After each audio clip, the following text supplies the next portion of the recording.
मैं आपसे विनती करती हूँ महारानी, मुझे बता दीजिए मेरा पुत्र कहाँ है, उसे मुझसे मत छीनिए। ये क्या कह रही है तू? मुझे कैसे ज्ञात होगा कि गरुड़ कहाँ है?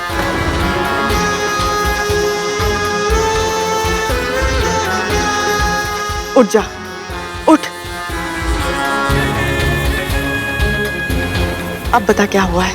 चारों ओर देख लिया, कोना कोना छान लिया, किंतु गरुड़ कहीं नहीं है। यहीं कहीं गया होगा, आ जाएगा वो। कहीं भी हो, मेरी पुकार सुनते ही क्षण भर में लौट आता है वो, किंतु आज उसे पुकारते पुकारते मेरा कंठ बैठ गया, मेरा पुत्र नहीं आया। मुझे डर लग रहा है महारानी, कहीं वो किसी ऐसे स्थान पर तो नहीं चला गया जहाँ उसे अपनी माँ की पुकार सुनाई ना दे रही हो। ऐसा कौन सा स्थान हो सकता है?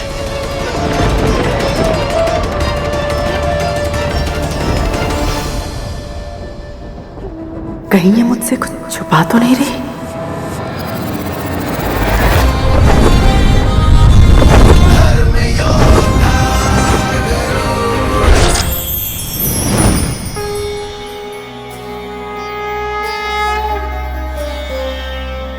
आपके दर्शन करके मैं धन्य हुआ। मेरा प्रणाम स्वीकार कीजिए चंद्रदेव।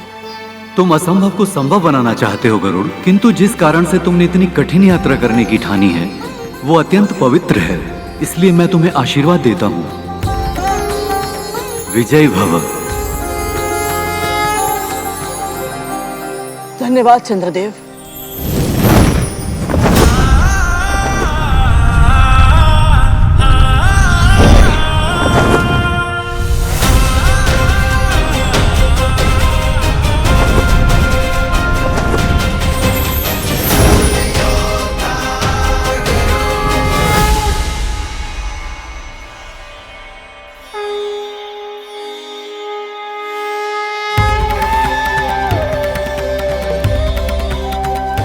अंधकार को समूल नष्ट करने वाले, प्राणियों में शुभ और मंगल की भावना का संचार करने वाले भगवान श्री सूर्यदेव को मेरा प्रणाम।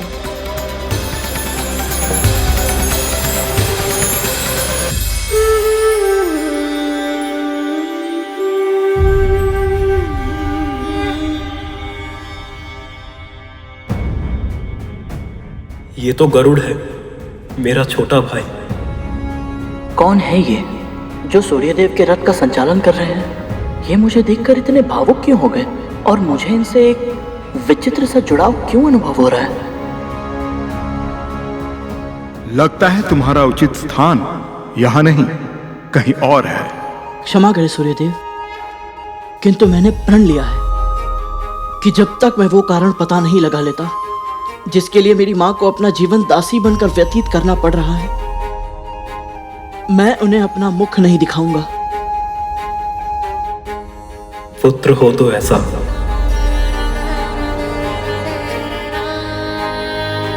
तुम्हारी भावना, इच्छा शक्ति, शारीरिक बल अद्भुत है गरुड़, और मेरा आशीर्वाद सदैव तुम्हारे साथ है। विजयी भव।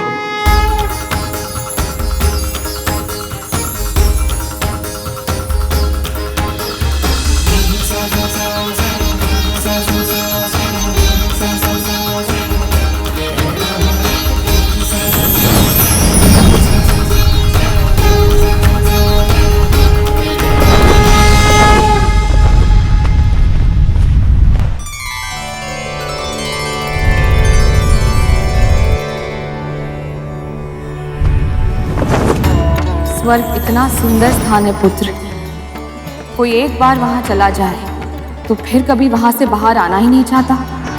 एक विराट वृक्ष भी है वहां, कल्प वृक्ष। यदि कोई सच्चे हृदय से कुछ भी मांगे तो उसकी इच्छा अवश्य पूर्ण होती है।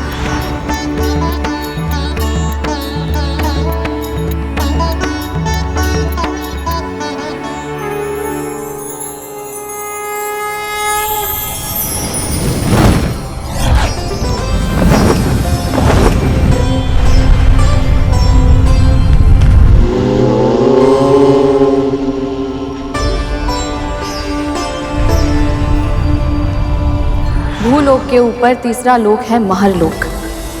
श्वेत धवल हिम से ढके जाने कितने ही विशाल पर्वत हैं वहाँ, जिनकी घाटियों और कंदराओं में अनेक ऋषि मुनि और योगी सैकड़ों वर्षों से गहन तपस्या में मग्न हैं।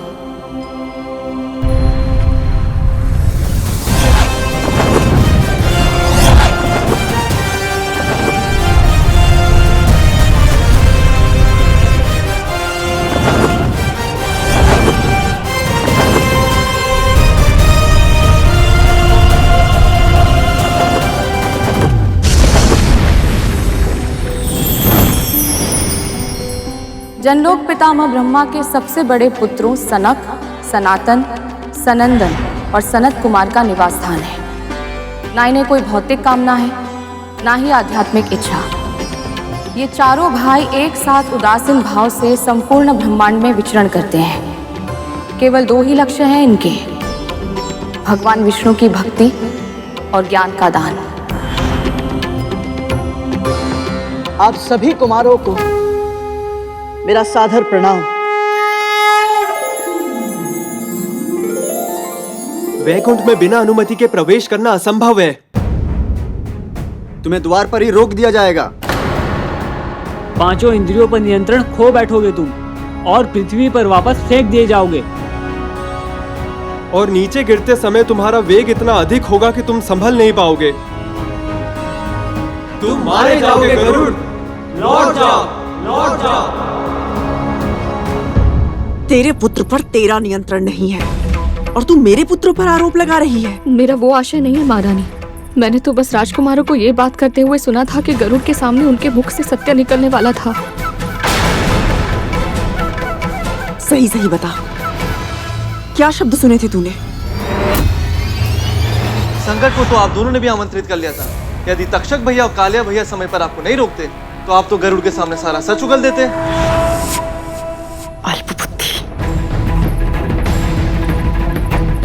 गरुड़ को हमारी शर्त के बारे में नहीं पता था, इसलिए मेरा मन कहता है वो कहाँ हो सकता है ये जानने के लिए हमें आपके पुत्रों से बात करनी ही होगी। अगर अपना भला चाहती है तो प्रार्थना कर कि गरुड़ को कुछ ना पता चला हो, वो किसी सामान्य कार्य से गया हो और शीघ्र ही लौट आए।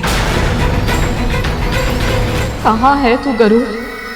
मेरे मन में ऐसे विचित्र प्रश्न क्यों उठ रहे हैं कि कहीं तेरे प्राण संकट में तो नहीं?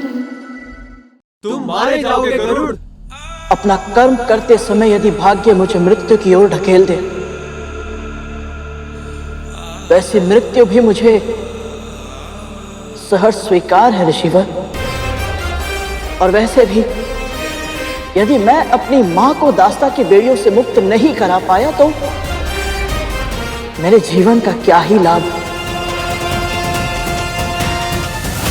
तुम्हारी मातृभक्ति अद्भुत है गरुड़। हम तुम्हें आशीर्वाद देते हैं गरुड़। विजयी भव, विजयी भव।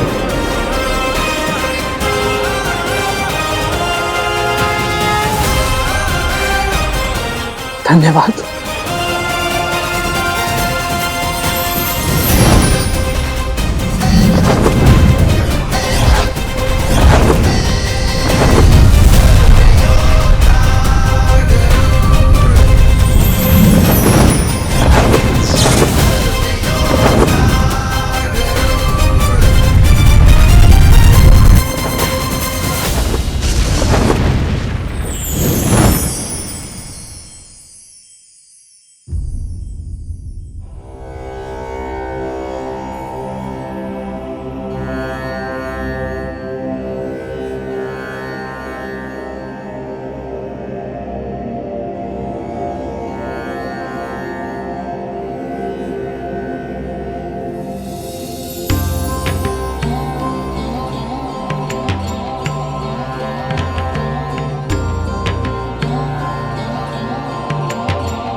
ये सुनहरी आभा तुझे तेरे पिता से ही मिली है। उनके बारे में और बताइए ना। परम पिता ब्रह्मा के मानस पुत्र हुए महर्षि मरीचि और उनके पुत्र हुए तेरे पिता ऋषि गणों में श्रेष्ठ प्रजापति कश्यप। उन्होंने अपने कुल के विस्तार के लिए देव, दानव, पशु, पक्षी, वृक्ष, कीट आदि की रचना की। समस्त संसार में जो कुछ भी चेतन है, जो एक, दो या अनेक पैरों पर चलता, तैरता या उड़ता है, उन सब का अस्तित्व तेरे पिता की तप शक्ति से ही संभव हुआ है। वो सदा परम ब्रह्म में रहते हैं, इसलिए उन्हें सत्यलोक में एक विशेष स्थान प्राप्त हुआ है। पिताजी,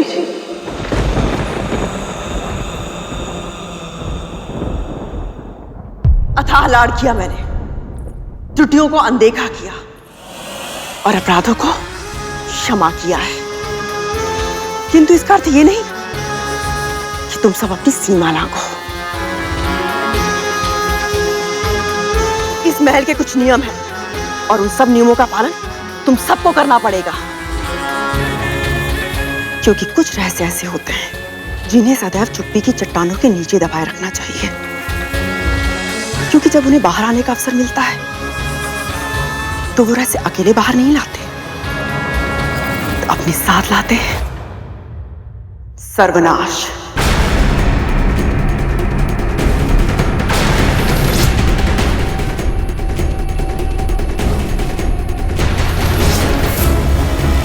आपके पुत्रों को बड़ी से बड़ी चट्टानों के नीचे रेंग कर अपने शिकार को दबोचने का अभ्यास है मां। उन चट्टानों को पलटना हमारा स्वभाव नहीं है, ये आप जानती हैं। तक्षक भैया सत्य कह रहे हैं मां, हमने कोई नियम नहीं तोड़ा है और ना ही कोई रहस्य उजागर किया है। अवश्य इस दासी ने आपके कान भरे हैं हमारे विरुद्ध। केवल इतना बता दीजिए राजकुमार कि आज जब आप सब खेल रहे थे तो वहां क्या हुआ था?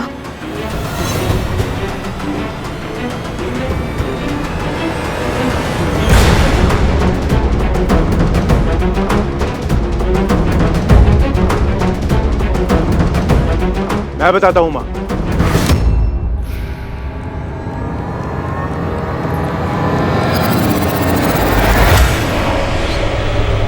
वो दासी पुत्र हमसे मित्रता करने का प्रयास कर रहा था मां। खेलते खेलते गेंद मानक पर्वत की मायावी मणियों में फंस गई और हमारे आदेश के बिना ही वो गरुड़ उसे ले आया और कहने लगा कि उसे हम बड़े भाइयों की सेवा करनी है, परंतु हमने उसकी चाटुकारिता पे ध्यान नहीं दिया मां और कह दिया कि हमसे संबंध बढ़ाने का प्रयास ना करे वो, है ना? भैया सत्य कह रहे हैं माँ। हाँ माँ, भैया सत्य कह रहे हैं। हाँ माँ सत्य कह रहे हैं।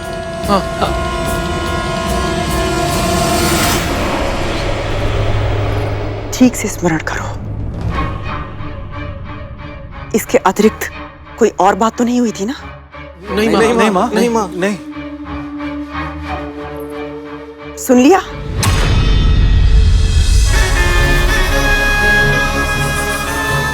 अब तो तुझे विश्वास हो गया ना कि तेरे पुत्र के लुप्त होने का कारण मेरे पुत्र नहीं है। यदि तक्षक भैया और कालिया भैया समय पर आपको नहीं रोकते तो आप तो गरुड़ के सामने सारा सच उगल देते। माँ, वैकुंठ है कहाँ? कितनी दूर है? और वहाँ कैसे जा सकते हैं माँ? मैंने सुना था राजकुमार गरुड़ को कोई सत्य बताने वाले थे।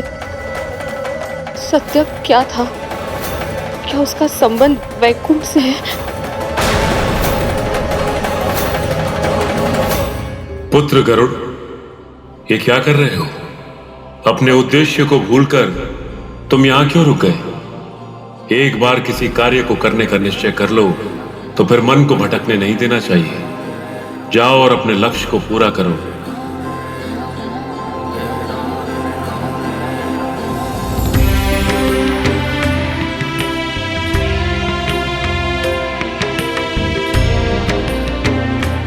मैंने आज तक माँ का त्याग देखा था, आज आपकी तपस्या भी देख ली।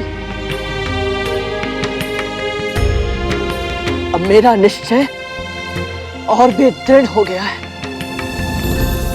मैं ऐसा पुत्र बनूंगा जिस पर आप दोनों को गर्व होगा।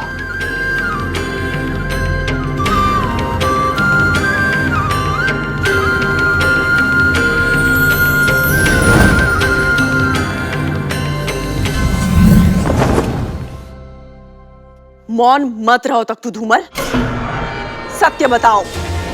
माँ, वो वहाँ बड़े भैया की बात चली थी तो हमारे मुख से शेषनाग भैया का नाम निकलने वाला था माँ, पर नहीं निकला। पर गरुड़ को कुछ भी पता नहीं चला था।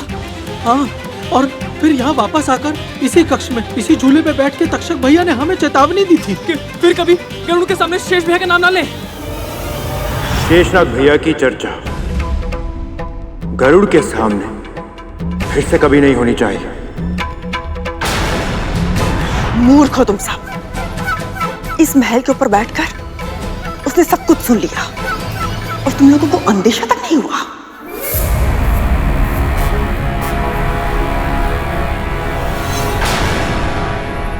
अति सदैव बुरी होती है विंता। आज तेरे पुत्र ने अति की बुद्धि लगाई है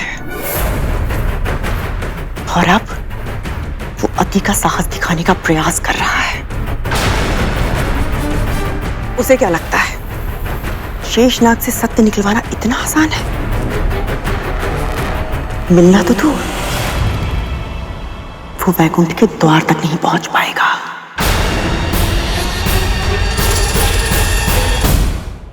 सूर्य का ताप उसके पंख जला देगा। अंतरिक्ष की शीत उसकी धमनियों में चल रहे रक्त को जमाकर हिम में बदल देगी। अनंत ब्रह्मांड की यात्रा का संघर्ष उसके तन को ही नहीं, उसकी आत्मा को भी थका देगा और वो शीघ्र ही टूटकर इस पृथ्वी पर आ गिरेगा। इतने वर्षों तक तूने अपने पुत्र के जन्म लेने की प्रतीक्षा की है, किंतु अब उसकी मृत्यु की प्रतीक्षा कर।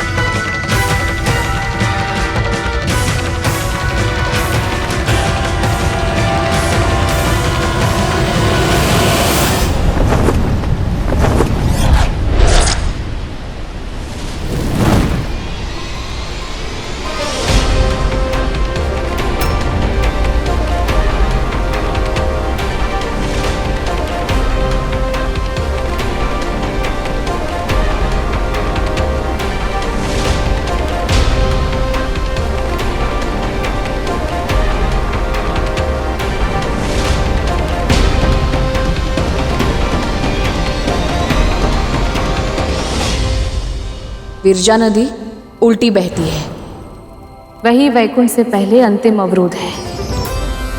सामान्य प्राणी उस विराट नदी को पार नहीं कर सकते। केवल वही महान आत्माएं इस कार्य में सफल होती हैं जिन पर भगवान विष्णु का आशीर्वाद होता है। और यदि कोई उनकी इच्छा के विरुद्ध वैकुंठ पहुंचने का प्रयास करता है तो विरजा नदी उसे स्वयं में समाहित कर उसके प्राण हर लेती है। परिणाम चाहे जो भी हो, किंतु मैं अपने प्रश्नों के उत्तर लिए बिना नहीं जाऊंगा। मां की स्वतंत्रता मेरे प्राणों से अधिक मूल्यवान है।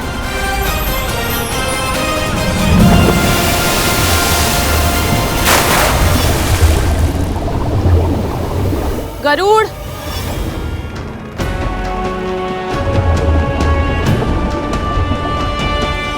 गरुड़, गरुड़ मुझे छोड़कर नहीं जा सकता। मेरा पुत्र तो मेरे मन की बात बिना कहे ही जान जाता है, तो वो मुझे छोड़कर कैसे जा सकता है? गरुड़, पुत्र कहाँ है तू?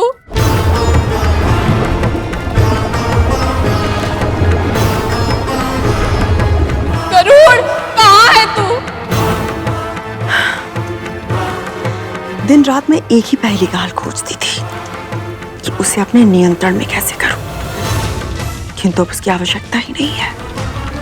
यदि सच में गरुड़ वैकुंठ के रास्ते पर गया है तो समझो वो कांटा मेरे मार्ग से सदैव सदैव के लिए हट गया है।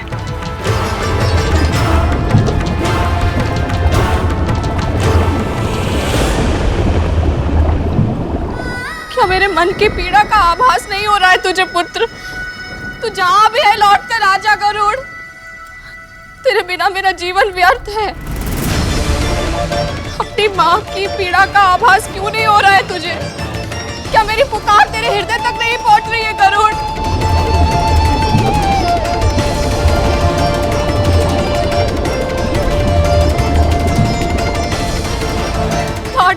आजा गरुड़, लौट कर आजा।